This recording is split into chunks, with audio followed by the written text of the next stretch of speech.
si l'on vous demandait, qu'est-ce que c'est la grâce? Eh bien, la grâce, elle sanctifie, elle guérit et elle élève. Voilà, c'est les trois effets de la grâce. C'est un peu un mystère aussi. C'est un cadeau, Alors, c'est hein, un cadeau de Dieu. un don de Dieu, un don gratuit. C'est quelque chose qui nous donne sans qu'on le mérite vraiment. Qui arrive quand on ne s'y attend pas forcément. Hein, puisque grâce, voilà, ça veut bien dire un don gracieux, don gratuit. On peut faire des actes et se comporter de telle manière à la recevoir, Ben, c'est la vie de Dieu en nous. mais je pense que parfois elle nous tombe aussi dessus. Comme Dieu est amour, c'est l'amour de Dieu qui est répandu dans nos cœurs. C'est quelque chose qui nous permet de pouvoir justement être la lumière de Dieu au quotidien. La force de la vie de Dieu qui est donc répandue en nos cœurs au jour de notre baptême. Ce don, il n'est pas fait seulement pour nous-mêmes, mais justement pour les autres et pour qu'on aille servir nos frères. Et qui demande à être vivifié, fortifié. Et vu que nous sommes là pour les autres sont là aussi pour nous. Donc je pense que la grâce passe par les personnes. C'est partout, ça peut être un événement, ça peut être une rencontre. Et c'est souvent, et comme une amie me l'avait fait remarquer, les autres qui nous font réaliser qu'on a reçu une grâce. Ça peut être une révélation dans une prière, dans une lecture, c'est vaste. C'est un instrument de paix et de joie entre les personnes pour moi, oui. Un cadeau de Dieu qui sert à être frère et à vivre entre frères.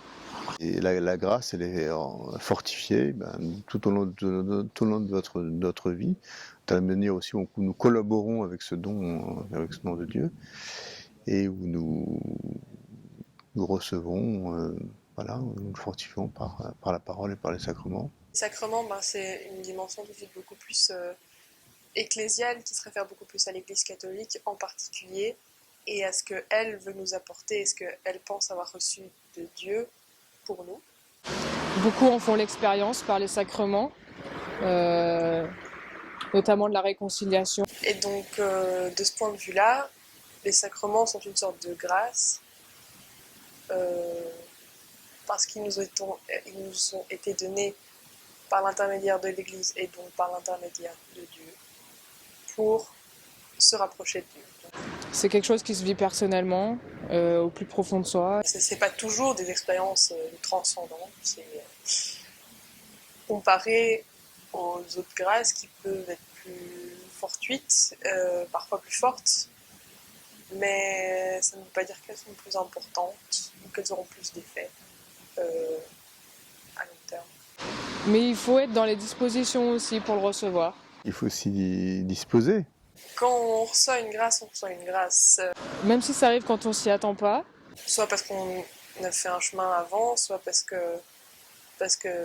pour moi Dieu veut nous apporter ou nous dire quelque chose. C'est qu'on a quand même, enfin, en tout cas personnellement, travaillé en amont là-dessus, qu'on a envie de s'ouvrir. Le baptême nous rend capable de ça. Après, reste libre dans ce qu'on en fait avec. Par le baptême, on est rendu capable de Dieu. C'est notre choix pur. Évidemment que le Seigneur espère qu'on en fera quelque chose, mais il n'y a personne d'autre que nous qui pouvons décider.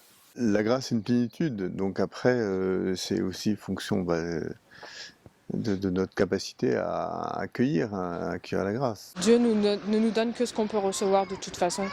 Sainte Thérèse d'Enfant Jésus parlait des petits verres et des grands verres, mais en disant que l'important c'était pas d'avoir un petit verre ou un grand verre, c'est qu'il soit plein. Et il nous donne que ce dont nous avons besoin au moment où on en a besoin.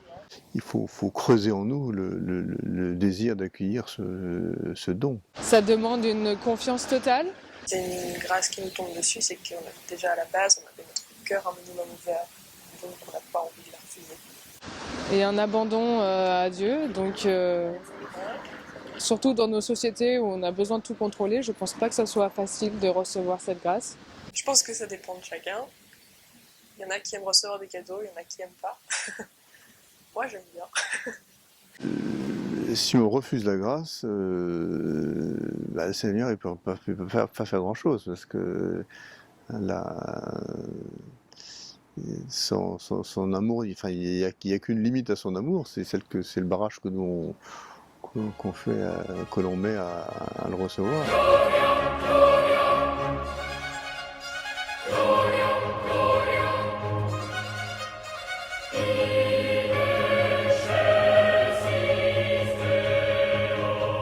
La providence, j'ai l'impression que c'est encore plus un mode de vie. On décide de recevoir quelque chose pour en faire quelque chose après. Donc de ce côté-là, oui, ça ressemble à la grâce. Et c'est vraiment très proche.